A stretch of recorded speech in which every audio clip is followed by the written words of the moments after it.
Welcome to Shukla study point. आप सभी का स्वागत है आपके अपने YouTube channel Shukla study point में। मैं शिवम शुक्ला आप सभी दोस्तों का हार्दिक स्वागत करता हूं। आज के वीडियो में बीए थर्ड सेमेस्टर इतिहास अर्थात मध्यकालीन इतिहास यानी मेडिवल हिस्ट्री के बारे में जानने का प्रयास करेंगे। यानी जिसके अंतर्गत आपका पेपर का नाम क्या है, history of modern India 1757 to 1950 आपको पढ़ना पड़ेगा। यानी 1757 ईस्वी से लेकर के 1950 यानी जब तक आपका जो भारत देश है वो आज़ाद हो जाता है, उसके बाद में संविधान लागू हो जाता है, तब तक हमको पढ़ना है।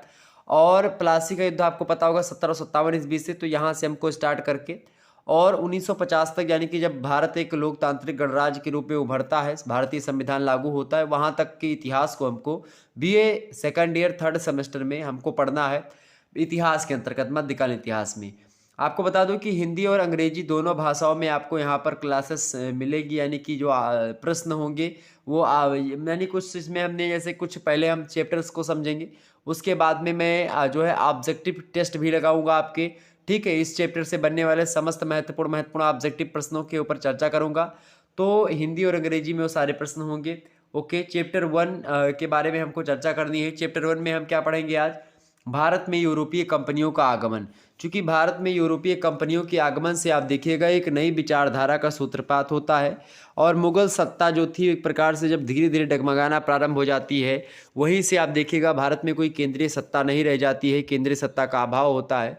और केंद्रीय सत्ता के अभाव के परिणाम स्वरूप क्या होता है कि जो ब्रिटिश ईस्ट इंडिया कंपनी आई या फिर और भी तमाम सारे लोग आते गए, आपने देखा होगा कि भारत में बहुत सारे लोग आते गए हैं। उन हिसाब से आप देखिएगा तो उसमें सबसे पहले कौन आया, कब, कितने दिन तक रहा, इन सभी के बारे में हम चर्चा करेंगे। आपको पता होगा वास्को डी गामा से लेकर के जो है अल्बुकर्क हो गया, जो है अल्फोंसो डी अल्बुकर्क जिसको कहते हैं, फ्रांसिस्को डी अल्मोड़ा हो गया, ठीक, अल्मीडा हो गया, इन सभी के बारे में चर्चा करने का प्रयास रहेगा मेरा। वास्को डी गामा का तो पता ही होगा आप सभी को कि ये 20 मई 1498 ईस्वी को वास्को डी गामा भारत का स्थान कालीकट वहीं पर पहुंचता है पश्चिमी तट पर।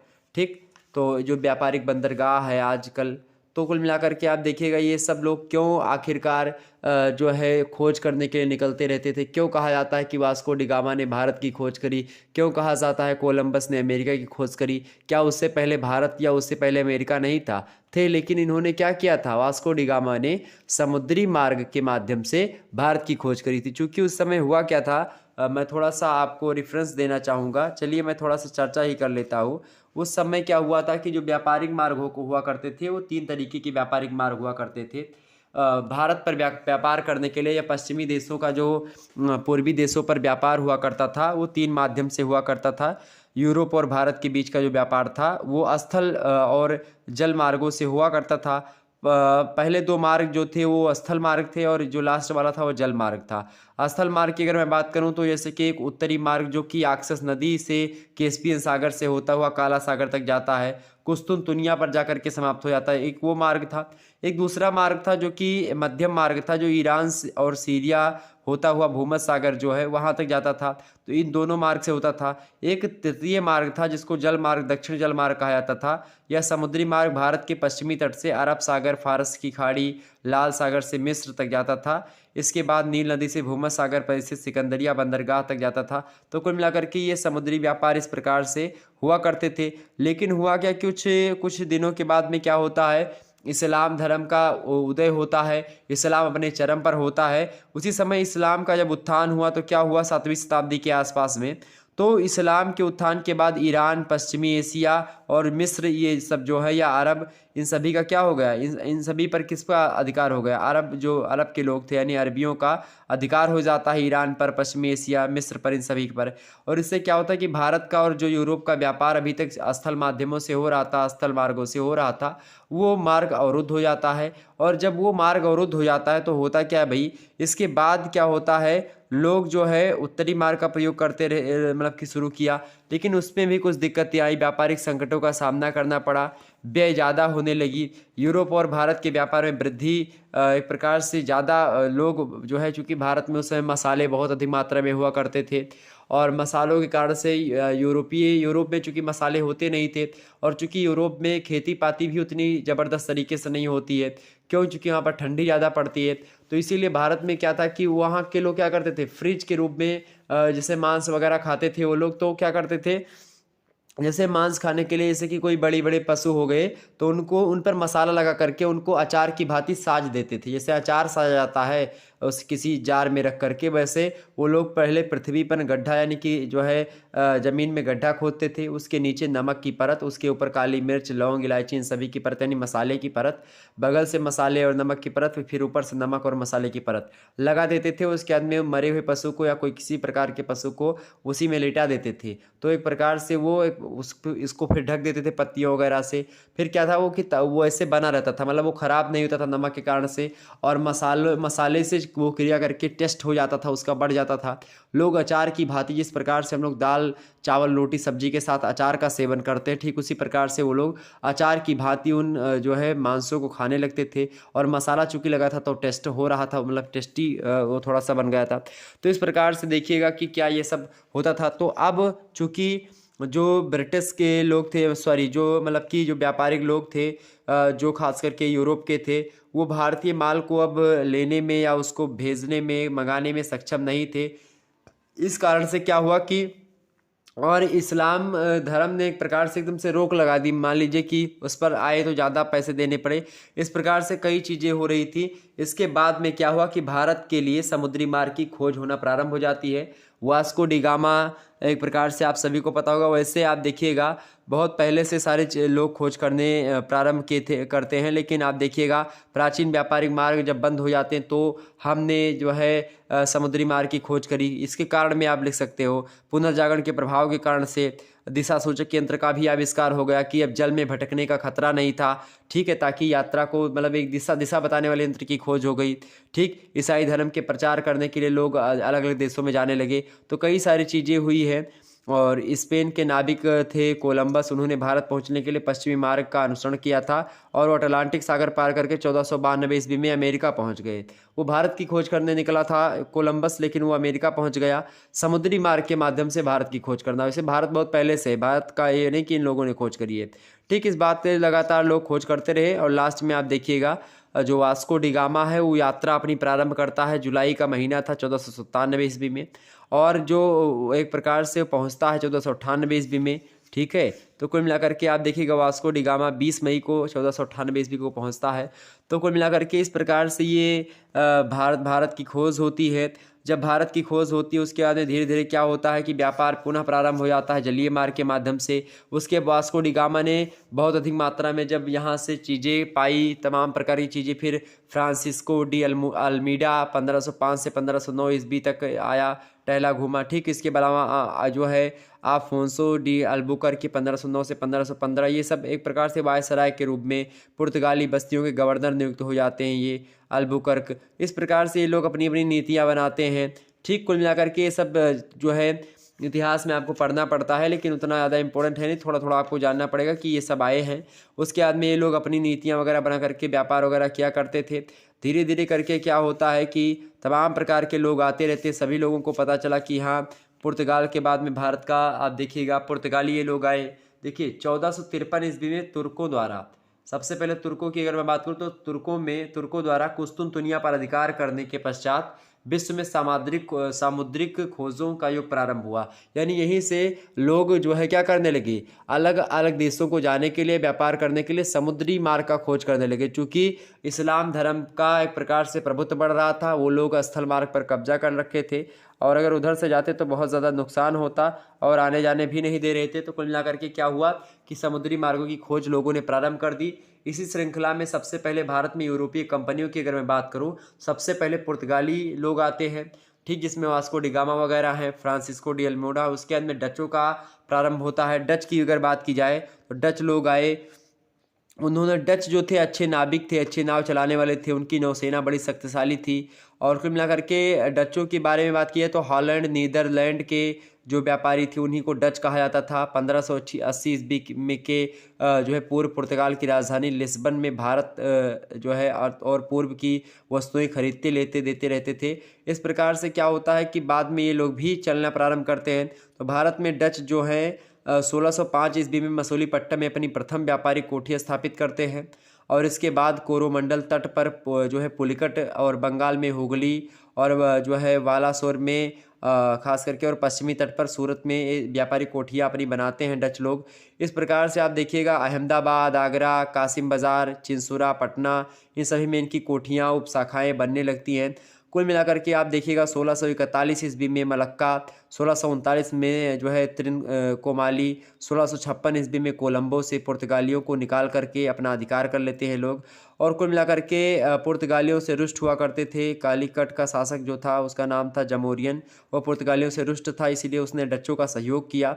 और इसके परिणाम स्वरूप क्या हुआ कि 1662 ईस्वी में जो एक प्रकार से खास करके आप देखिएगा डच्चों ने क्या कर दिया, क्विलोन और क्रेंगालोर पुर्तगालियों से छीन लेते। जगह है ये दोनों, क्रेंगालोर और क्विलोन, ठीक। और 1663 में कोचीन पर अपना अधिकार कर लेते हैं। इस प्रकार से आप देखिएगा मालाबार तट से पुर्तगालियों को निकाल दिया, यहाँ से भगा दिया। अब यहाँ पर डचों का शासन हो जाता है। डच के बाद में आप देखिएगा खास करके कौन आते हैं, डच के बाद में डच लोग चूँकि क्या थे कि यूरोपीय युद्धों में व्यस्त रहा करते थे, जिनके कारण से जनधन की हानि हुआ करती थी इनकी, इसीलिए भारत में पर्याप्त धन नहीं दे पाए और अच्छे तरीके से अपनी कंपनी को नहीं चला पाए। डचों की कंपनी एक सरकारी कंपनी थी चूँकि, जिसके कारण से कर्मचारियों में स्फूर्ति और उत्साह भी नहीं था उतना ज़्यादा। इसके अलावा डच कंपनी के कर्मचारियों का वेतन भी बहुत कम हुआ करता था और वे व्यक्तिगत व्यापार में अधिक रुचि रखने लगते थे, तो कंपनी का फ़ायदा नहीं हुआ। डच लोगों की मुख्य रुचि मसालों के व्यापार में थी। वे पूर्वी द्वीप समूह में अपनी रुचि मतलब लेते थे। इस प्रकार से आप देखिएगा डचों ने अपनी सैनिक शक्ति पर पर्याप्त ध्यान नहीं दिया, युद्ध में उनकी स्थिति दुर्बल होती रही। और इस प्रकार से आप देखिएगा कुल मिलाकर के कि इसके बाद में होता है अंग्रेजों का आगमन भारत में। किसका? डचों के बाद में अंग्रेज लोग आते हैं और यहीं से आप देखिएगा अंग्रेजी सत्ता स्थापित होती है। ब्रिटिश ईस्ट इंडिया कंपनी आपको पता होगा, उसके मतलब ब्रिटिश ईस्ट इंडिया कंपनी की स्थापना होती है। और कुल मिलाकर के आप देखिएगा यहाँ पर जो है अंग्रेजी ईस्ट इंडिया कंपनी आवश्यक रूप से एलिजाबेथ युग की शिशु थी, ये जो है डार्डवेल महोदय ने कहा भी है।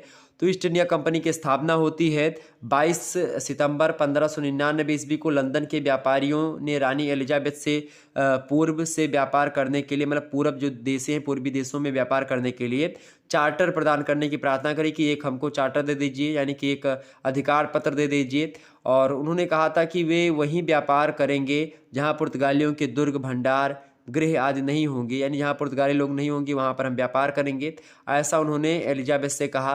31 दिसंबर का दिन था 1600 ईस्वी में। इंग्लैंड के व्यापारियों ने रानी एलिजाबेथ से स्वीकृति और आज्ञा पत्र दोनों प्राप्त कर लिया। और मतलब एक ही बात है, चाहे स्वीकृति बोले चाहे आज्ञा पत्र बोले, उसको प्राप्त किया। लंदन में ईस्ट इंडिया कंपनी की स्थापना की जाती है, जिसका नाम उस दौरान the governor and company of merchants of London trading into the east Indies ये रखा गया था उसकी। और इसके बाद में कंपनी को 15 वर्षों के लिए पूर्वी देशों के साथ व्यापार करने के लिए अधिकार पत्र दे दिया जाता है एलिजाबेथ के द्वारा। इस प्रकार कंपनी भारत और पूर्व के देशों में अपना चार्टर लेकर के आती है व्यापार करने के लिए। और ख़ास करके आप देखते हैं कि यहाँ पर आते आते होता क्या है कि धीरे धीरे करके अपनी पैठ जो है बनाने लगती है। 1608 ईस्वी में कंपनी की पहली लाभदायक यात्रा होती है। और ख़ास करके आप देखिएगा कि अलग अलग तरीके से ही इनका संघर्ष भी रहा। पुर्तगालियों सबसे पहले अंग्रेज़ों ने संघर्ष किया, पुर्तगालियों के बाद में संघर्ष करने के साथ ही साथ आप देखिएगा जो है कंपनी के विस्तार में आप देखेंगे अंग्रेज़ों ने गोलकुंडा के सुल्तान की अनुमति भी ली। कोरोमंडल तट मसूलीपट्टनम में अपना प्रथम व्यापारिक केंद्र स्थापित किया। दक्षिण भारत की पहली फैक्ट्री है ये। 1631 में कंपनी ने 500 पैगोडा सालाना चुंगी देने के बदले गोलकुंडा राज्य के समस्त बंदरगाहों में व्यापार करने का अधिकार प्राप्त कर लिया। 1633 में क्या हुआ कि अंग्रेजों ने उड़ीसा और हरिहरपुर तथा जो है बालासोर में कारखाने स्थापित किए। 1634 ईस्वी में अंग्रेजों को सभी प्रकार के करों से मुक्ति मिल गई। 1639 में कंपनी को चंद्रगिरी के राजा वर्तमान मद्रास का स्थान प्राप्त हो गया।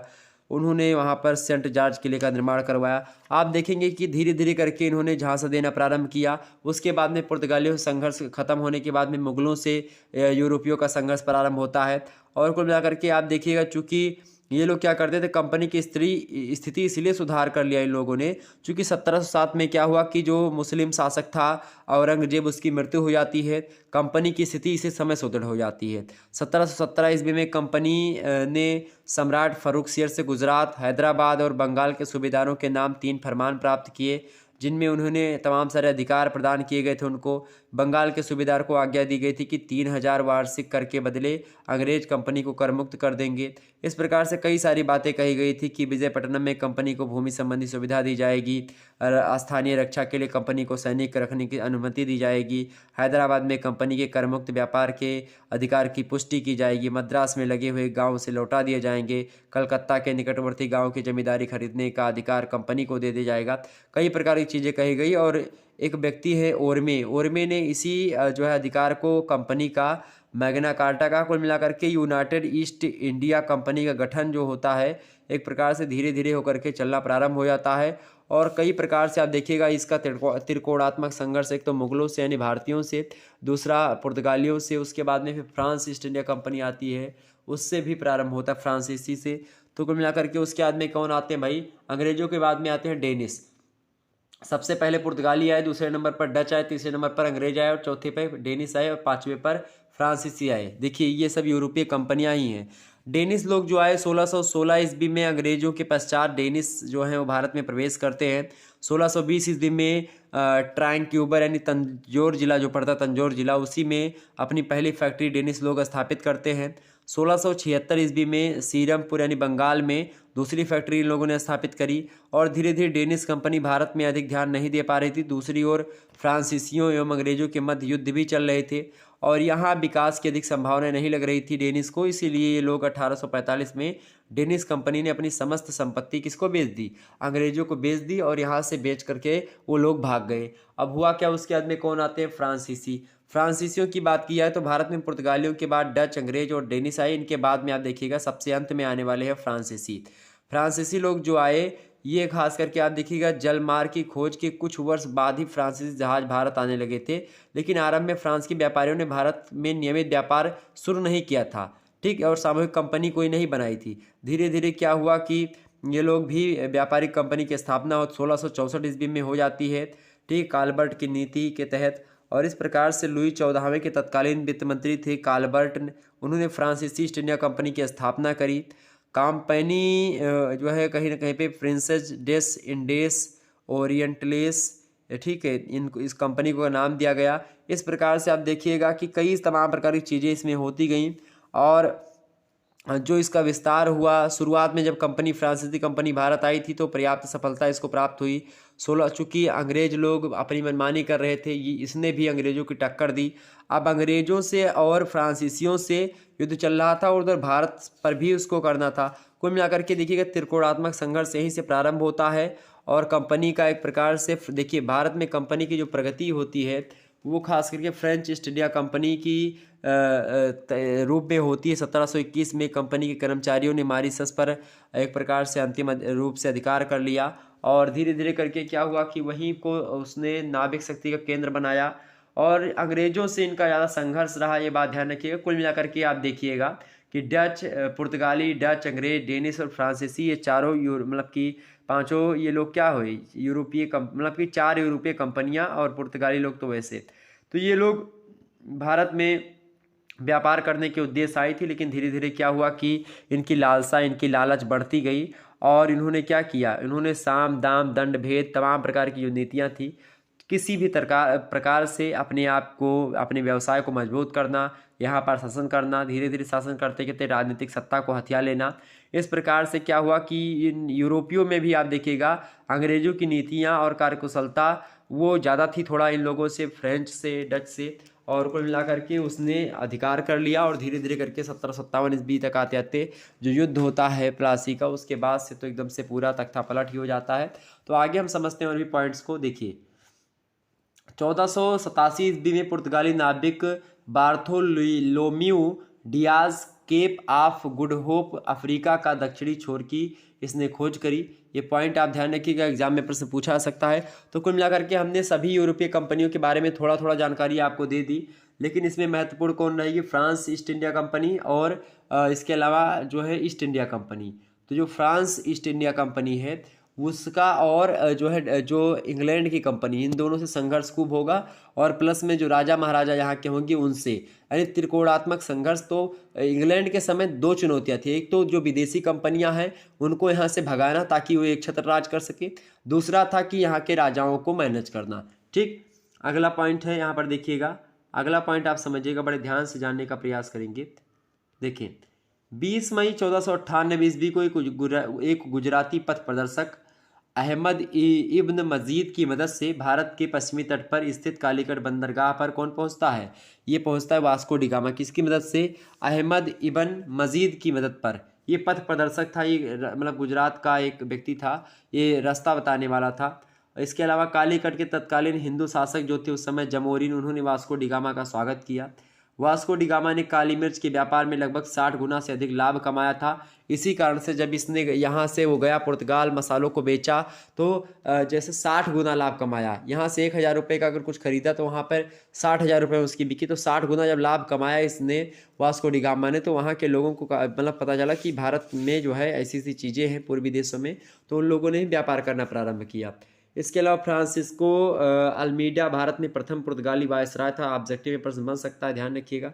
इसके अलावा अल्बुकर्क भारत में पुर्तगाली शक्ति का वास्तविक संस्थापक माना जाएगा, तो अल्बुकर्क को ही माना जाएगा। इसके अलावा क्या हुआ कि पुर्तगाली कंपनी ने अपनी पहली फैक्ट्री कोचीन और दूसरी कन्नूर में स्थापित करी थी। पुर्तगालियों ने अपने समुद्री साम्राज्य को इस्तादो द इंडिया नाम दिया था। कौन सी कंपनी थी इन लोगों की? पुर्तगालियों की इस्तादो द इंडिया। ठीक, इसके अलावा डचों ने भारत में 1605 ईस्वी में मसूलीपट्टनम में अपनी पहली फैक्ट्री स्थापित करी थी। ये बात भी ध्यान रखिएगा। इस प्रकार से अगला पॉइंट आप ध्यान रखिएगा, 31 दिसंबर 1600 ईस्वी में इंग्लैंड के व्यापारियों ने एलिजाबेथ के से आज्ञा पत्र प्राप्त करके लंदन में ईस्ट इंडिया कंपनी की स्थापना करी। मैंने आपको बता ही दिया पहले। इसके अलावा कैप्टन हॉकिंस के नेतृत्व में अंग्रेजी जहाज जो हेक्टर नाम का जहाज था वो सूरत पहुंचा। ये प्रश्न कई बार पूछा गया था कि जो अंग्रेज लोग वो आए थे वो किस जहाज से आए थे, तो हेक्टर नामक जहाज से आए थे और कैप्टन हॉकिंस के नेतृत्व में आए थे। इसके अलावा हॉकिंस ने मुगल बादशाह जहांगीर के दरबार में आकर व्यापार करने की अनुमति मांगी थी। ये बात भी ध्यान रखिएगा। अंग्रेज अधिकारी थॉमस बेस्ट ने जो है स्वाली यानी सौली नामक स्थान पर पुर्तगालियों को शिकस्त दी थी। किसने? अंग्रेज अधिकारी ने। इसके अलावा अंग्रेजों ने मसूलीपट्टनम में अपना पहला अस्थायी कारखाना भी स्थापित किया था। कहाँ पर? तो मसूलीपट्टनम में अपना पहला क्या किया था? अस्थायी कारखाना, यानी कि अब वहीं पर रह करके हमको सारी चीज़ें करनी है। 1613 ईस्वी में सूरत में अस्थायी फैक्ट्री की स्थापना होती है। इसके अलावा डेनिश कंपनी ने 1620 ईस्वी में ट्रावनकोर यानी कि तंजौर जिले में अपनी पहली फैक्ट्री स्थापित करी। किसने? डेनिश कंपनी ने। बाद में ये लोग बेच करके, डेनिश कंपनी वाले अंग्रेजों को अपनी कंपनी बेच करके यहाँ से चले जाते हैं, क्योंकि उनको लगता है कि फ्रांस और अंग्रेजों के आगे मेरी तो चलेगी नहीं, इसीलिए यहाँ से निपट ही लो। इसके अलावा वित्त मंत्री जो है कॉलबर्ट ने फ्रांसीसी ईस्ट इंडिया कंपनी 1664 ईस्वी की स्थापना करी और फ्रांसीसी कंपनी ने सूरत में 1688 ईस्वी में फैक्ट्री की स्थापना करी। प्रथम फैक्ट्री कौन सी स्थापित हुई थी? प्रथम फैक्ट्री जो फ्रेंच ईस्ट इंडिया कंपनी है उसकी स्थापना हुई थी 1688 ईस्वी में। ठीक, ये बात ध्यान रखिएगा। तो कुल मिलाकर के इस प्रकार से ये देखिए, पहली फैक्ट्री डेनिशों की कब स्थापित हुई? 1620 में।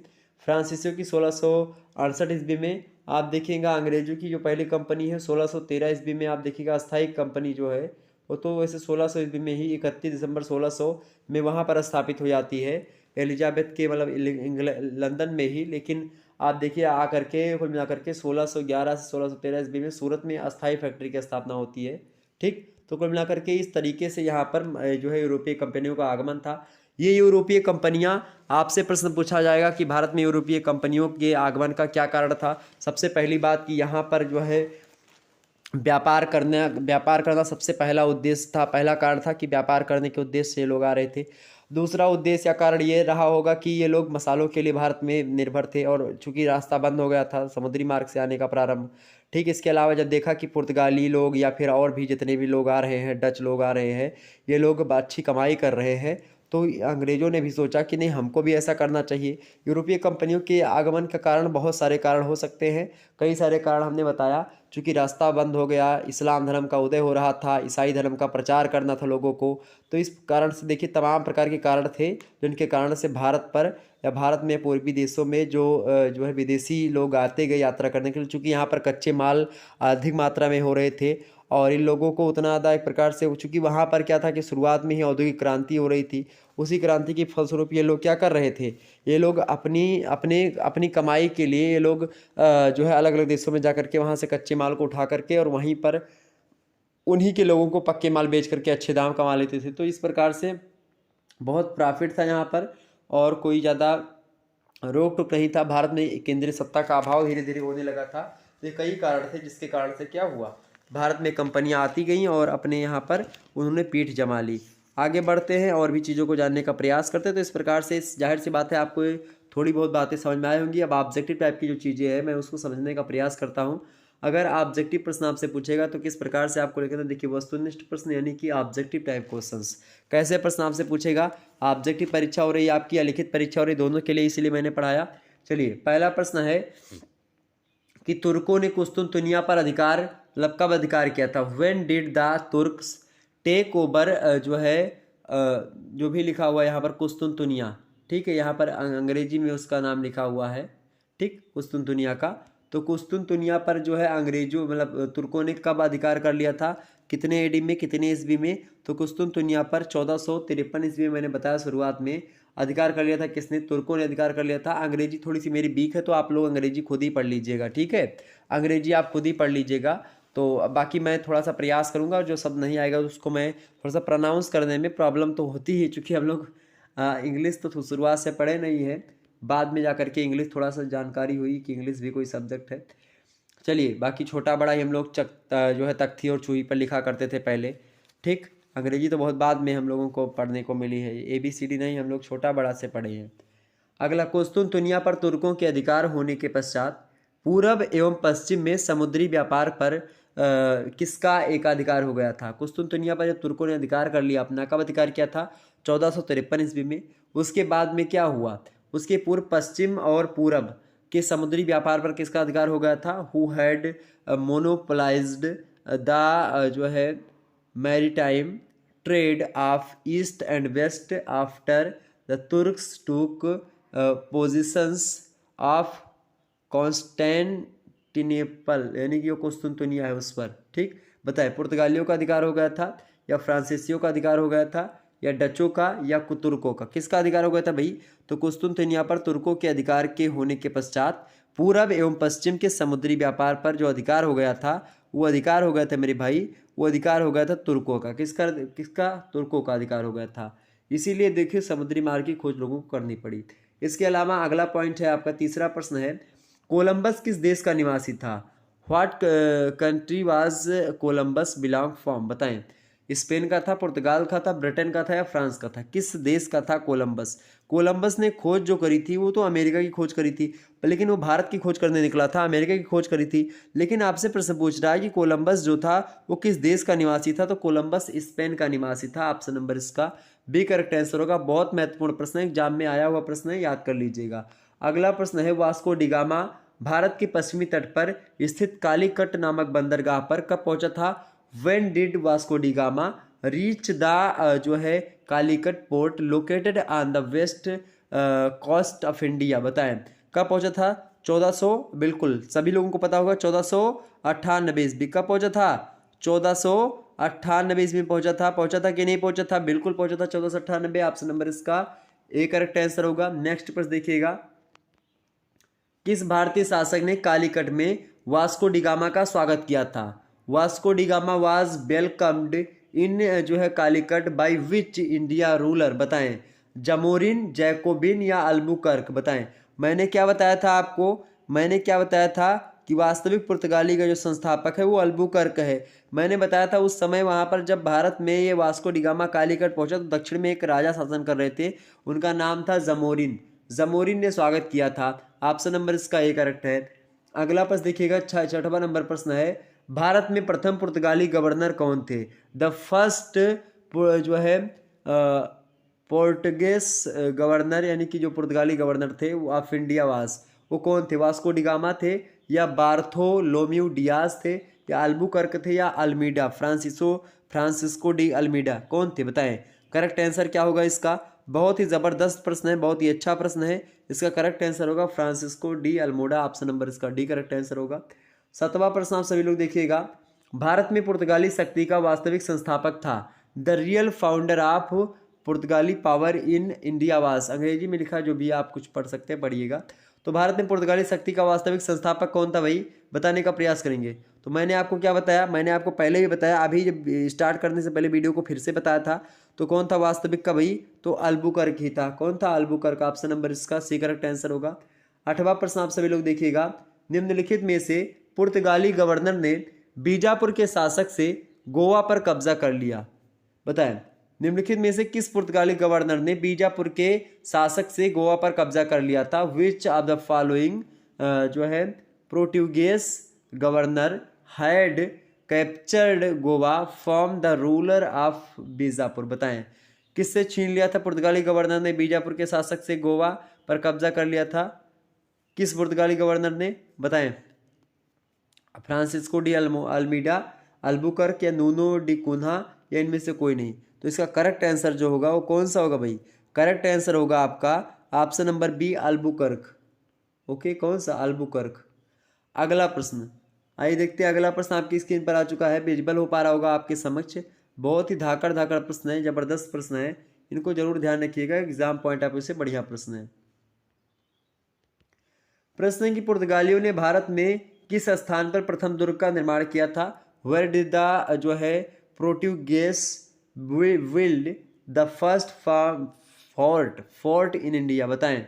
कोचीन में, हारमुज में या गोवा में? तो पुर्तगालियों ने भारत में किस स्थान पर प्रथम दुर्ग का निर्माण किया था? प्रथम दुर्ग, दुर्ग माने होता है किला, तो प्रथम किला का निर्माण इन लोगों ने कोचीन में किया था। कहां पर? कोचीन में। ऑप्शन नंबर इसका ए करेक्ट आंसर होगा। अगला प्रश्न देखिए, 10वां नंबर प्रश्न है। भारत में डच ईस्ट इंडिया कंपनी का पहला व्यापारिक केंद्र स्थापित किया गया था। The first trading centre of Dutch east India company in India was established in? बताने का प्रयास करेंगे। करेक्ट आंसर क्या होगा 10वें का? भारत में डच ईस्ट इंडिया कंपनी का पहला व्यापारिक केंद्र स्थापित किया गया था। तो वो स्थापित किया गया था भाई कहाँ पर स्थापित किया गया था? मसूलीपट्टनम में। ऑप्शन नंबर डी में दिया, करेक्ट आंसर होगा। अगला प्रश्न देखिए, 11वां नंबर प्रश्न है। कैप्टन हॉकिंस को व्यापार की अनुमति लेने के लिए किस मुगल बादशाह के दरबार में भेजा गया था? Captain Hawkins was sent to the court of which Mughal emperor to get permission to trade? Akbar, Jahangir, Shahjahan या फिर औरंगजेब? तो इसका करेक्ट आंसर क्या होगा? इसका करेक्ट आंसर होगा भाई, करेक्ट आंसर इसका होगा जहांगीर के दरबार में। ऑप्शन नंबर इसका बी करेक्ट आंसर होगा। अगला प्रश्न, लंदन में ब्रिटिश ईस्ट इंडिया कंपनी की स्थापना के समय भारत का शासक कौन था? Who was the imperial of India when the British east India Company was formed in London? बताएं। हुमायूं, अकबर, जहांगीर या बहादुर शाह प्रथम? लंदन में ब्रिटिश ईस्ट इंडिया कंपनी की स्थापना के समय भारत का जो शासक था वो कौन था? यानी 1600 में स्थापित हुई थी company, British east India company London में। तो उस समय हुमायूं था, अकबर था या जहांगीर था या बहादुर शाह प्रथम था? तो उस समय की अगर मैं खास करके बात करूं तो उस समय अकबर जो था यहाँ पर शासन कर रहा था। कौन शासन कर रहा था? अकबर। तो वहां पर नाम भी अकबर का लिखा हुआ था, जो पत्र था कि अकबर वहां पर शासन कर रहा है, वहां पर जाइए। लेकिन अकबर का जो लड़का था जहांगीर, जब ये लोग यहाँ पर पहुंचे तो जहांगीर का शासन हो गया था। अगला प्रश्न आप देखिएगा, सूरत में सबसे पहले किसने अपनी पहली फैक्ट्री स्थापित करी? Who first established his factory in Surat? बताएं। पुर्तगालियों ने, डचों ने, डेनिश ने, अंग्रेजों ने? सूरत में सबसे पहले किसने अपनी पहली फैक्ट्री स्थापित की थी, या सूरत में सबसे पहले किसने अपनी फैक्ट्री स्थापित करी?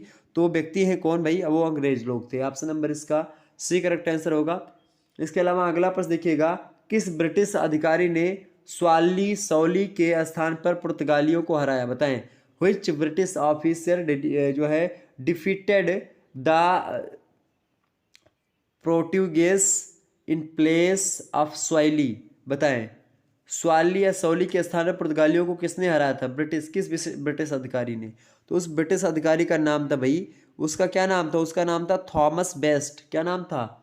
Thomas Best. Option number C correct answer होगा। वही नेक्स्ट प्रश्न आप देखिएगा, डेनिश ईस्ट इंडिया कंपनी का गठन किस वर्ष किया गया था? In which year the Danish East India Company was formed, बताने का प्रयास करेंगे। करेक्ट आंसर क्या होगा इसका? डेनिश ईस्ट इंडिया कंपनी का गठन किस वर्ष किया गया था भाई? तो किस वर्ष किया गया था? तो वो किया गया था आपका 1616 ईस्वी में। कब किया गया था? 1616 ईस्वी में डेनिश ईस्ट इंडिया कंपनी का गठन किया गया था। नेक्स्ट प्रश्न और लास्ट प्रश्न। अगला प्रश्न क्या है देखेंगे। फ्रांसीसी ईस्ट इंडिया कंपनी के संस्थापक कौन थे? Who was the founder of French east India company, बताएं। तो उसके जो फ्रांसीसी ईस्ट इंडिया कंपनी है उसके संस्थापक की अगर मैं बात करूँ तो उसके संस्थापक थे कॉलबर्ट। उनका क्या नाम था? कॉलबर्ट। तो इस प्रकार से आपने चैप्टर 1 को समझा। भारत में यूरोपीय कंपनियों का आगमन कैसे कैसे हुआ इसके बारे में मैंने थोड़ा बहुत जानकारी दी। इतना अगर आप जान लीजिएगा तो आपको कहीं पर भटकने की आवश्यकता नहीं पड़ेगी और आसानी से आप समझ पाएंगे। अब अगला चैप्टर जो होगा ठीक इसी प्रकार से हम समझने का प्रयास करेंगे। जो है कर्नाटक में आंग्ल फ्रांसीसी प्रतिस्पर्धा, ये चैप्टर 2 होगा। जो कि कर्नाटक में क्या होता है, अंग्रेजों की और जो फ्रांसीसी हैं इन दोनों का संघर्ष चलता है खूब धड़ल्ले के साथ। इसी श्रृंखला में आप देखते हैं आंग्ल फ्रांसीसी संघर्ष के कई सारे कारण होते हैं, उन कारणों को समझेंगे। और खास करके जो युद्ध हुए हैं आंग्ल जो है फ्रांसी युद्ध हुए हैं उनके मध्य में कई सारे जो है प्रथम कर्नाटक युद्ध, द्वितीय कर्नाटक युद्ध, तो इन सभी के बारे में। प्रथम कर्नाटक युद्ध जो हुआ था आपको पता ही होगा 1746 से 1748 तक हुआ था। द्वितीय जो हुआ था 1749 1754 तक हुआ था। इन सभी के बारे में हम समझने का प्रयास करेंगे। तो कुल मिलाकर के चैप्टर 2 में हम ये चर्चा करेंगे। उसके अंदर फिर उससे बनने वाले और तृतीय कर्नाटक युद्ध जो था 1756 से 1763 में हुआ था। तो इन सभी के बारे में जानते हुए हम आगे बढ़ेंगे और उसके बाद में हम चीज़ों को और जानने का प्रयास करेंगे। फिर और तमाम सारे कारणों को भी जान लेंगे। ठीक, तो कुल मिलाकर के आपका और उसके बाद में फिर ऑब्जेक्टिव टाइप के जो प्रश्न होंगे बहुत ही महत्वपूर्ण उन महत्वपूर्ण प्रश्नों पर हम चर्चा करने का प्रयास करेंगे। तो इस प्रकार से चैप्टर 2 समाप्त होगा आपका। तो इसी प्रकार से फिर चैप्टर 3 पर चर्चा करेंगे हम। बंगाल में ब्रिटिश ईस्ट इंडिया कंपनी की अगर बात की है तो उसका उदय कैसे होता है, प्लासी और बक्सर का युद्ध, यहीं से हम पढ़ेंगे। और उसके बाद से आप देखिएगा सारी चीज़ें जो होंगी वो ब्रिटिश ईस्ट इंडिया कंपनी के तहत ही धीरे धीरे होने लगेंगी, तो उसको चर्चा करेंगे। वैसे आपको बता दूं कि सबसे बाद में फ्रेंच ईस्ट इंडिया कंपनी आई थी और सबसे बाद में गए भी थे एक लोग। तो कुल मिलाकर के आप देखिएगा कि आपका ये समाप्त होता है अब ये चैप्टर। उसके बाद में आपको बता दूं कि BA 3rd सेमेस्टर का चैप्टर 2 बोर्ड पर मैंने पढ़ा दिया। इकोनॉमिक्स का, अर्थशास्त्र का आप देख लीजिएगा। वैल्यूएबल के आर्थिक विचार बहुत ही महत्वपूर्ण वीडियो है, आप इसको देख लीजिएगा। इसके अलावा मिड सेमेस्टर के एग्जाम्स देने से पहले आप इस वीडियो को देख लीजिएगा। पेपर कैसा आएगा, कितने पेपर होंगे, तैयारी कैसे करनी है, BA BSc BCom सभी के लिए महत्वपूर्ण है। इन वीडियो को देख लीजिएगा। ओके, और आपको बता दूँ हिंदी साहित्य का जिन छात्रों को कोर्स लेना है हिंदी साहित्य BA 3rd सेमेस्टर का, तो वो ले सकते हैं 91 61 93 60 62 व्हाट्सएप नंबर है। इसी पर व्हाट्सएप करिएगा। मात्र 100 रुपये इसकी प्राइस रखी गई है हिंदी की कोर्स की, तो आप वहाँ से प्राप्त कर सकते हैं। हमारे पास SMS करिएगा लिख करके कि सर मेरा नाम ये है, मैं हिंदी साहित्य BA 3rd सेमेस्टर का कोर्स लेना चाहता हूँ या चाहती हूँ। आपको उसके बाद में मैं एक कोड सेंड करूँगा, उसी पर आपको मात्र 100 रुपये सेंड कर देने हैं। गूगल पे, फ़ोनपे, पेटीएम जो भी कुछ भी चलाते हैं उसी कोड स्कैन कर देंगे उसी कोड को। उस पर फिर आप 100 रुपये सेंड करके उसका स्क्रीनशॉट ले लीजिएगा जब आप सेंड करिएगा। और वो स्क्रीनशॉट हमारे पास जैसे सेंड करेंगे आपको ग्रुप से ऐड कर दिया जाएगा। अभी तक जितनी क्लासेस हुई हैं उनकी PDF आपको दे दी जाएगी। और जो लिंक होगी पूरी प्लेलिस्ट की, जो अभी 9 क्लासेस या 10 क्लासेस हो चुकी हैं उसको आप देख लीजिएगा। बाकी क्लासेस होती रहेंगी तो आपको ग्रुप में लिंक मिलती रहेगी, PDF नोट्स भी मिलते रहेंगे। धन्यवाद, मिलते हैं नेक्स्ट वीडियो में। तब तक के लिए जय हिंद जय भारत। इसी प्रकार से अपना प्यार दुलार बनाए रखिएगा। धन्यवाद।